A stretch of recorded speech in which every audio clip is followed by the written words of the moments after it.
안녕하십니까. 경남 소식입니다.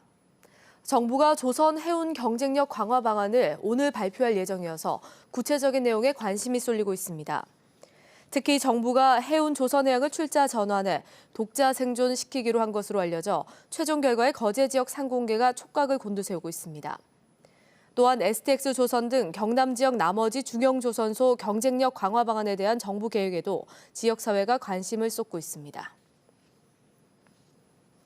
수십 년 다니던 직장을 잃은 실직자들은 정신적으로 큰 고통을 겪게 되는데요. 이 같은 조선업 실직자를 위한 희망센터가 운영되고 있지만 아직 이용률은 낮습니다. 이대왕 기자입니다. 지난 8월 STX에서 희망퇴직한 54살 김모 씨. 20년 직장을 하루아침에 떠나는 날 김 씨에게 말 못할 두려움이 엄습했습니다. 그러다 우연하게 찾은 조선업 희망센터. 김 씨에게는 또 다른 친구이자 희망의 공간이 됐습니다.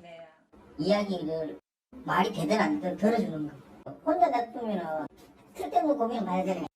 근데 이제 누군가 대화 상대가 있고 이제 뭐 그렇게 하다 보면 이제 고민할 시간이 없는 거죠.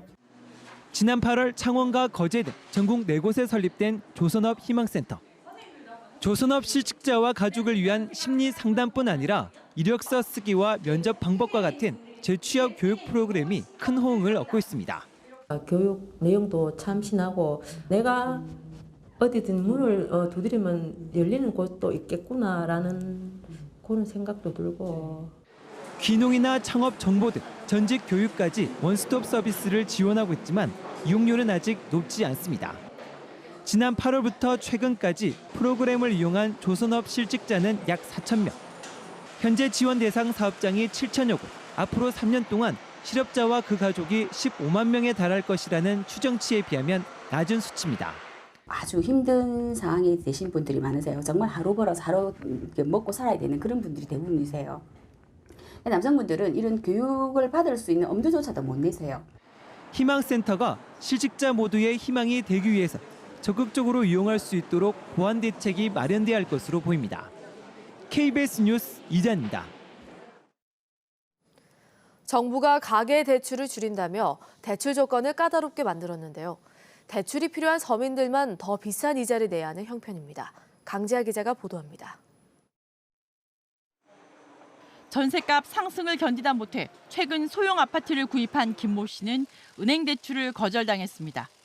정부가 대출을 줄이겠다며 대출 조건을 까다롭게 만들었기 때문입니다. 결국에는 그 저축은행이 대출을 받게 됐는데 금리가 3% 이상 높더라고요. 정부가 1,200조 원이 넘는 가계대출을 줄이겠다며 이처럼 조건을 강화하고 있지만 동남권의 주택담보대출은 8월 말 현재 76조 5천억 원으로 가파르게 늘고 있습니다. 또 은행에서 거절당한 서민들이 비은행권으로 몰리면서 동남권 비은행권의 7, 8월 대출 증가율은 무려 12%에 육박하고 있습니다. 일명 풍선 효과가 여실히 나타나고 있는 겁니다. 집단 대출조차도 비은행 금융기관으로 이동함에 따라 비은행권 가계대출은 더 늘어날 것으로 보입니다. 문제는 서민들의 금리 부담입니다. 은행과 비은행권의 주택담보금리 차는 지속해서 3%포인트 이상 나고 있기 때문입니다. 이 대출을 규제함으로 인해서 대출 금리가 올라가고 또 올라가는 거에 가장 피해를 많이 보는 사람들이 소득 하위 계층이라는 게 상당히 좀 아픈 점이 아닌가 싶고요. 부동산 시장을 잡기 위한 대출 규제가 금융의 빈익빈 부익부를 부를 수 있다는 게 전문가들의 우려입니다. KBS 뉴스 강지아입니다. 1인 가구 가운데 홀로 사는 노인의 비중이 갈수록 커지고 있는데요. 홀몸 어르신들이 한 지붕 아래서 서로 의지하며 사는 공동체 주택이 대안으로 주목받고 있습니다. 보도에 황현규 기자입니다. 행복사랑채란 이름의 2층 건물. 노인들이 흥겨운 노랫소리에 맞춰 춤을 춥니다. 얼굴에선 웃음이 사라지지 않습니다. 몸도 안 좋으니까 밖에 나가서 할 수도 없고 많이 걸어 다닐 수도 없고 여기 와서 운동하기 너무 좋습니다. 보건소에서 간호사가 정기적으로 방문해 건강도 챙겨줍니다. 지금 현재 드시는 혈압약이랑 잘 드시고 계시죠?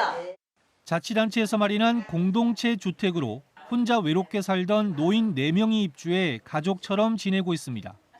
거주비와 공과금을 전액 지원하고 독립된 방을 제공합니다. 의지할 곳 없던 노인들은 한결 편안해진 생활 환경에 말벗까지 생겨 살맛이 납니다. 얼마나 여가 좋은데. 어떤 게 좀 좋은 것 같아요, 여기? 아이고 뜨시고 사람들 여럿이 너희가 모여 뭐 이야기도 하고 얼마나 좋습니까? 공동으로 쓰는 거실에서 식사도 함께하며 외로움을 달랩니다. 남자는 혼자 뭐잘 하기가 힘들잖아요, 그치? 지금은 어떠세요? 지금은 아이고 그냥 진짜 어때서 이런 게 다 있나 싶어요. 지난해 기준 부산의 1인 가구 중 65살 이상 고령자는 30.6%. 노인들은 서로 어울릴 수 있는 공동체가 생긴 것만으로도 남은 생을 살아갈 힘을 얻는다고 말합니다. KBS 뉴스 황현규입니다. 경상남도와 자매 지역인 일본 야마구치에서 보내온 한일 교환 뉴스입니다. 일본 이와쿤이 주둔 미군기지 가족들의 벼베기 체험 소식과 온천마을의 술축제 소식 등을 시민보 아나운서가 전해드립니다. 야마구치현 이와쿠니시. 인근 마을에 있는 논에서 벼베기 작업이 한창입니다. 콤바인 등 벼 수확 기계가 아닌 낫을 이용한 전통 방식의 벼베기입니다. 참가자들은 이와쿠니 미군 기지에 있는 공무원과 가족, 지역 주민 등입니다. 낫을 처음으로 잡아보는 참가자는 농민에게 잠시 사용법을 배운 뒤 논바닥으로 들어가 벼를 뱉습니다. 손 안에서 낫이 헛돌거나 힘을 써도 벼가 베어지지 않아 참가자를 당황하게 했습니다. 하지만 벼를 가까이 하는 소중한 경험이 됐습니다. It's very different from what I'm used to, but I like to get out of my comfort zone a little bit and try new things. Usually they use machines, but this is all hand. It's cool.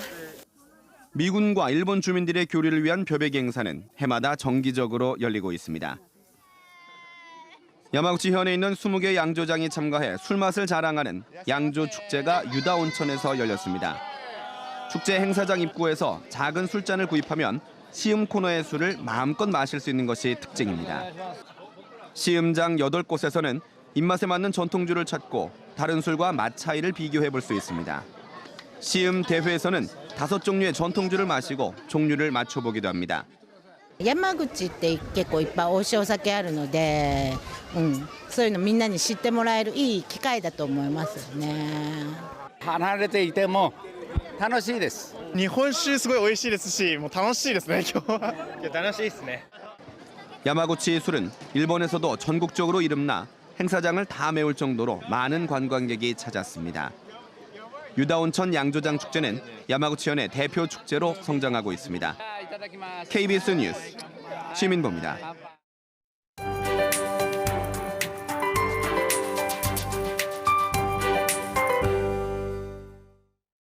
10월의 마지막 월요일 따뜻하게 입으셔야겠습니다. 기온은 어제보다 더 내려가면서 창원 7도, 진주는 3도로 출발하고 낮 기온은 15도 선에 그치겠습니다.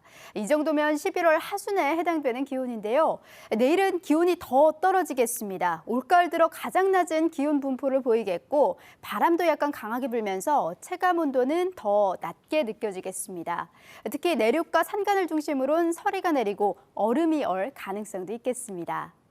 오늘은 북쪽에서 확장하는 고기압의 가장자리에 들겠습니다. 현재 높은 구름이 많이 지나는 가운데 종일 흐린 하늘빛을 띠겠고 해안 지역을 중심으로는 오후 한때 빗방울이 떨어지는 곳도 있겠습니다.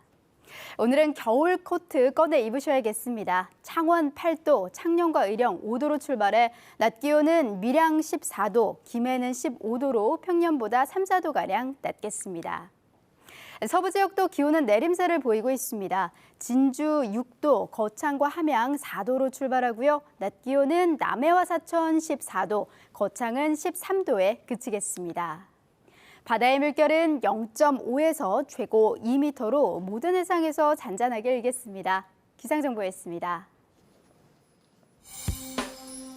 밀양 얼음골 사과 축제가 다음 달 5일에서 6일 밀양시 산내면에서 열립니다. 함양군이 상림공원과 고흥광장 등 5개 지지대피소 27곳을 지정하고 고시했습니다. 국민안전처가 공모한 안전한 보행환경 조성 사업에 거제시 고현동 꿈의 거리가 선정됐습니다. 의령군은 이동용 음식 판매 자동차인 푸드트럭을 운영할 사업자 2명을 다음 달 2일까지 모집합니다. 경남 민관군경의 통합 방위태세를 점검하는 화랑 훈련이 오늘부터 다음 달 4일까지 경남 전 지역에서 이루어집니다. 경남도청을 비롯해 육군 제39 보병사단, 경남경찰청 등이 참여하는 이번 훈련에는 적의 침투와 국지 도발, 전시 전환, 전면전 등 위기 상황을 가정한 훈련이 이루어집니다. 특히 대규모 병력 이동과 공포탄 사용 등의 훈련도 진행됩니다. 프로야구 NC 다이노스가 한국 시리즈 2연패를 당했습니다. NC는 어제 잠실구장에서 열린 한국 시리즈 2차전 두산 베어스와의 경기에서 상대 투수 장원준의 역투에 밀려 5대1로 졌습니다. NC는 10안타를 쳤지만 병살타를 3차례 기록하며 1득점에 그쳤습니다.